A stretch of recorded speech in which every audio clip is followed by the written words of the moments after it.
욥기 13장.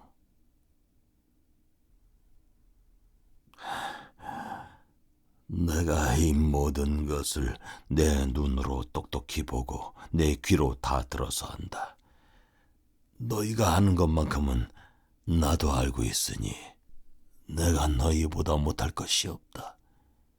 그러나 나는 전능하신 분께 말씀드리고 싶고 하나님께 내 마음을 다 털어놓고 싶다. 너희는 무식을 거짓말로 때우는 사람들이다. 너희는 모두가 돌팔이의 의사나 다름없다. 입이라도 좀 다물고 있으면 너희의 무식이 탈로 나지는 않을 것이다. 너희는 내 항변도 좀 들어보아라. 내가 내 사정을 호소하는 동안 귀를 좀 기울여 주어라. 너희는 왜 허튼 소리를 하느냐? 너희는 하나님을 위한다는 것을 빌미 삼아 알맹이도 없는 말을 하느냐? 법정에서 하나님을 변호할 셈이냐? 하나님을 변호하려고 논쟁을 할 셈이냐? 하나님이 너희를 자세히 조사하셔도 좋겠느냐? 너희가 사람을 속이듯 그렇게 그분을 속일 수 있을 것 같으냐? 거짓말로 나를 고발하면 그분께서 너희의 속마음을 여지없이 폭로하실 것이다. 그분의 존엄하심이 너희에게 두려움이 될 것이며 그분에 대한 두려움이 너희를 사로잡을 것이다. 너희의 격언은 한낱 쓸모없는 잡담일 뿐이고 너희의 논쟁은 흙벽에 써놓은 답변에 불과하다. 이제는 좀 입을 다물고 내가 말할 기회를 좀 주어라. 결과가 어찌 되든지 그것은 내가 책임지겠다. 나라고 해서 어찌 이를 악물고서라도 내 생명을 스스로 지키려 하지 않겠느냐. 하나님이 나를 죽이려고 하셔도 나로서는 잃을 것이 없다. 그러나 내 사정만은 그분께 아뢰겠다. 적어도 이렇게 하는 것이 내게는 구원을 얻는 길이 될 것이다. 사악한 자는 그분 앞에 감히 나서지도 못할 것이다. 너희는 이제 내가 하는 말에 귀를 기울여라. 내가 하는 말을 귀담아 들어라. 나를 좀 보아라. 나는 이제 말할 준비가 돼 있다. 내게는 내가 죄가 없다는 확신이 있다. 하나님, 나를 고발하시겠습니까? 그러면 나는 조용히 입을 다물고 죽을 각오로 하고 있겠습니다. 내가 하나님께 바라는 것은 두 가지밖에 없습니다. 그것을 들어주시면 내가 주님을 피하지 않겠습니다. 나를 치시는 그 손을 거두어 주시고 제발 내가 이렇게 두려워 떨지 않게 해주십시오. 하나님께서 먼저 말씀하시면 내가 대답하겠습니다. 그렇지 않으시면 내가 먼저 말씀드리게 해주시고 주님께서 내게 대답해 주십시오. 내가 지은 죄가 무엇입니까? 내가 무슨 잘못을 저질렀습니까? 내가 어떤 범죄에 연루되어 있습니까? 어찌하여 주님께서 나를 피하십니까? 어찌하여 주님께서 나를 원수로 여기십니까? 주님께서는 줄곧 나를 위협하시렵니까? 나는 바람에 날리는 나뭇잎 같을 뿐입니다. 주님께서는 지금 마른 지푸라기 같은 나를 공격하고 계십니다. 주님께서는 지금 내가 어릴 때 한 일까지도 다 들추어 내시면서 나를 고발하십니다. 내 발에 착고를 채우시고 내가 가는 모든 길을 낱낱이 지켜보시며 발바닥 닿는 자국까지 다 조사하고 계십니다. 그래서 저는 썩은 물건과도 같고 좀 먹은 의복과도 같습니다.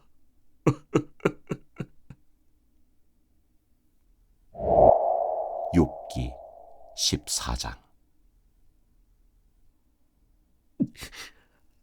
여인에게서 태어난 사람은 그 사는 날이 짧은 데다가 그 생애마저 괴로움으로만 가득 차 있습니다.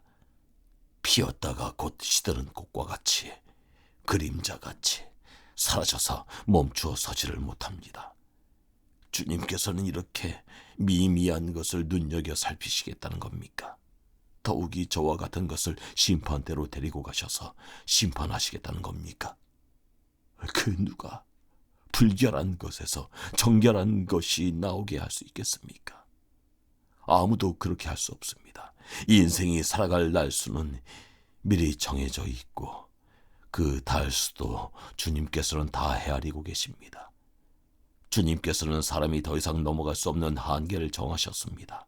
그러므로 사람에게서 눈을 돌리셔서 그가 숨을 좀 돌리게 하시고 자기가 살 남은 시간을 품꾼 만큼이라도 한번 마음껏 살게 해주십시오.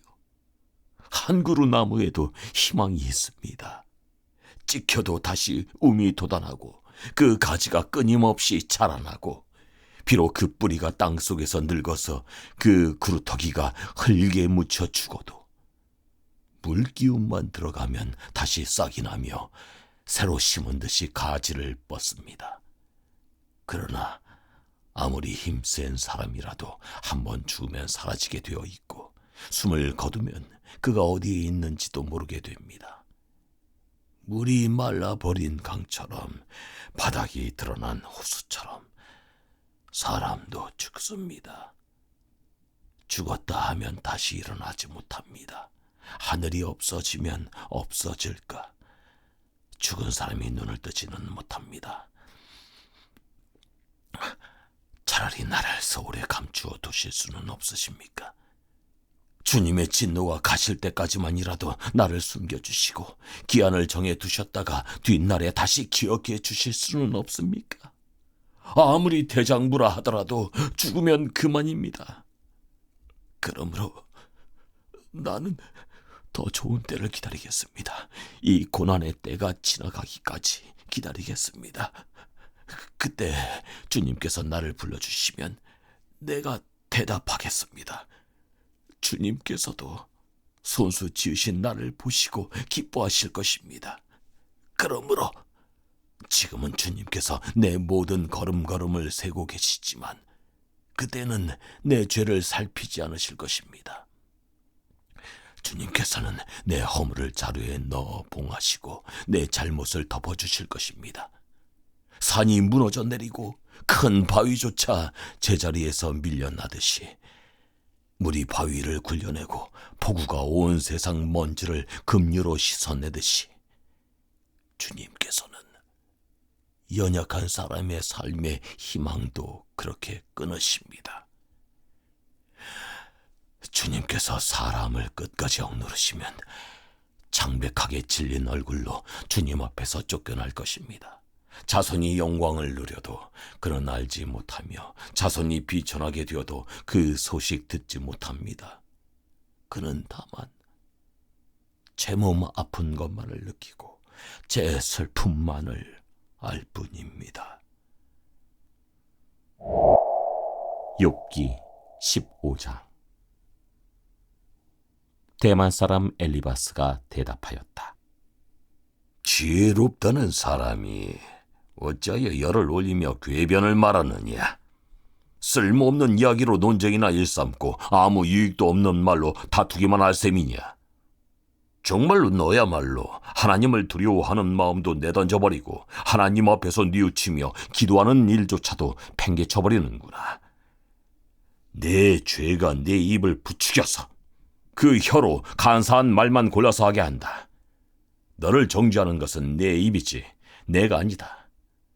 바로 내 입술이 내게 불리하게 증언한다. 내가 맨 처음으로 세상에 태어난 사람이기라도 하며 삶보다 먼저 생겨난 존재라도 되느냐? 내가 하나님의 회를 엿듣기라도 하였느냐? 어찌하여 너만 지혜가 있다고 주장하느냐? 우리가 알지 못하는 어떤 것을 너 혼자만 알고 있기라도 하며 우리가 깨닫지 못하는 그 무엇을 너 혼자만 깨닫기라도 하였다는 말이냐? 우리가 사귀는 사람 가운데는 나이가 많은 이도 있고 머리가 센 이도 있다. 내 아버지보다 나이가 더든 이도 있다.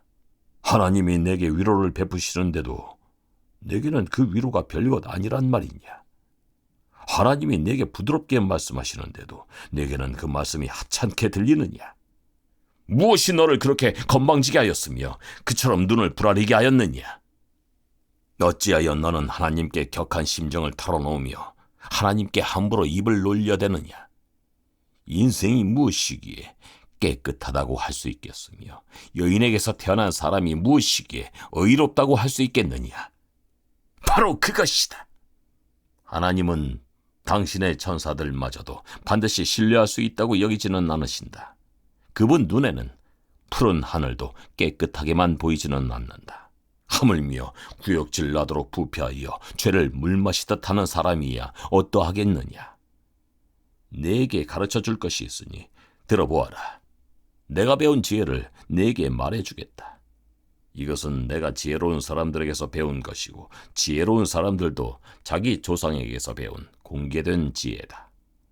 그들이 살던 땅은 이방인이 없는 땅이고 거기에서는 아무도 그들을 곁길로 꿰어내서 하나님을 떠나게 하지 못하였다.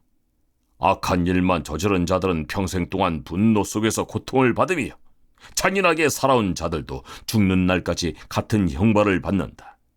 들리는 소식이라고는 다 두려운 소식뿐이고 좀 평안해졌는가 하면 갑자기 파괴하는 자가 들이닥치는 것이다.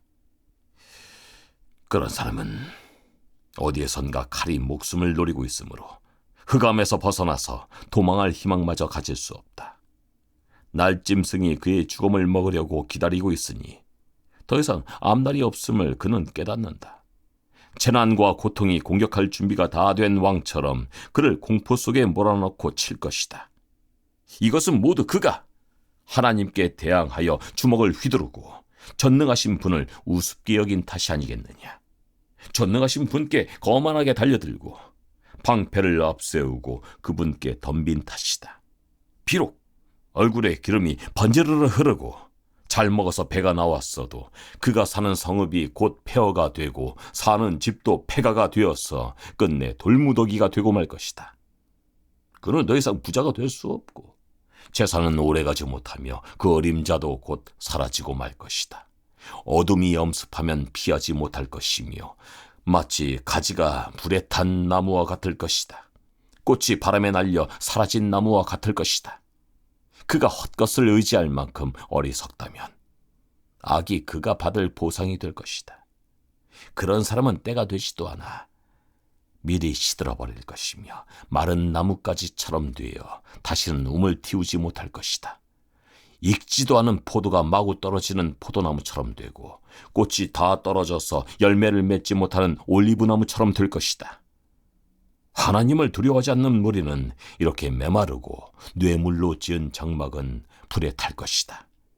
재난을 잉태하고 죄악만을 낳으니 그들의 뱃속에는 거짓만 들어있을 뿐이다. 욥기 16장. 욥이 대답하였다. 그런 말은 전부터 많이 들었다. 나를 위로한다고 하지만 오히려 너희는 하나같이 나를 괴롭힐 뿐이다. 너희는 이런 헛된 소리를 끝도 없이 계속할 테냐? 무엇에 홀려서 그렇게 말끝마다 나를 괴롭히느냐? 너희가 내 처지가 되면 나도 너희처럼 말할 수 있을 것이다. 나도 너희에게 마구 말을 퍼부으며 가엾다는 듯이 머리를 내저을 것이다. 내가 입을 열어 여러 가지 말로 너희를 격려하며 입에 발린 말로 너희를 위로하였을 것이다. 내가 아무리 말을 해도 이 고통 줄어들지 않습니다. 입을 다물어 보아도 이 아픔이 떠나가지 않습니다. 주님께서 나를 기진맥진하게 하시고 내가 거느리고 있던 자식들을 죽이셨습니다. 주님께서 나를 체포하시고 주님께서 내 적이 되셨습니다. 내게 있는 것이라고는 피골이 상접한 항상한 모습뿐입니다. 이것이 바로 주님께서 나를 치신 증거입니다. 사람들은 피골이 상접한 내 모습을 보고 내가 지은 죄로 내가 벌을 받았다고 합니다. 주님께서 내게 분노하시고 나를 미워하시며 내게 이를 가시며 내 원수가 되셔서 살기 찬 눈초리로 나를 노려보시니 사람들도 나를 경멸하는구나. 욕하며 뺨을 치는구나. 모두 한패가 되어 내게 달려드는구나. 하나님이 나를 범법자에게 넘겨버리시며 나를 악한 자의 손아귀에 내맡기셨다. 나는 평안히 살고 있었는데 하나님이 나를 쓰러뜨리셨다. 내 목덜미를 잡고 내던져서 나를 부서뜨리셨다. 그가 나를 세우고 관역을 삼으시니 그가 쏜 화살들이 사방에서 나에게 날아든다. 그가 사정없이 내 허리를 뚫으시고 내 내장을 땅에 쏟아내신다. 그가 나를 갈기갈기 찢고 또 찢으시려고 용사처럼 내게 달려드신다. 내가 맨살에 베옷을 걸치고 통곡한다. 내 위세를 먼지 속에 묻고 여기 이렇게 시궁창에 앉아있다. 하도 울어서 얼굴마저 핏빛이 되었고 눈꺼풀에는 죽음의 그림자가 덮여있다. 그러나 나는 폭행을 저지른 일이 없으며 내 기도는 언제나 진실하였다. 땅아, 내게 닥쳐온 이 잘못된 일을 숨기지 말아라. 애타게 정의를 찾는 내 부르짖음이 허공에 흩어지게 하지 말아라. 하늘에 내 증인이 계시고 높은 곳에 내 변호인이 계신다. 내 중재자는 내 친구다. 나는 하나님께 눈물로 호소한다. 사람이 친구를 위하여 변호하듯이 그가 하나님께 내 사정을 아랜다. 이제 몇 해만 더 살면 나는 돌아오지 못하는 길로 갈 것이다.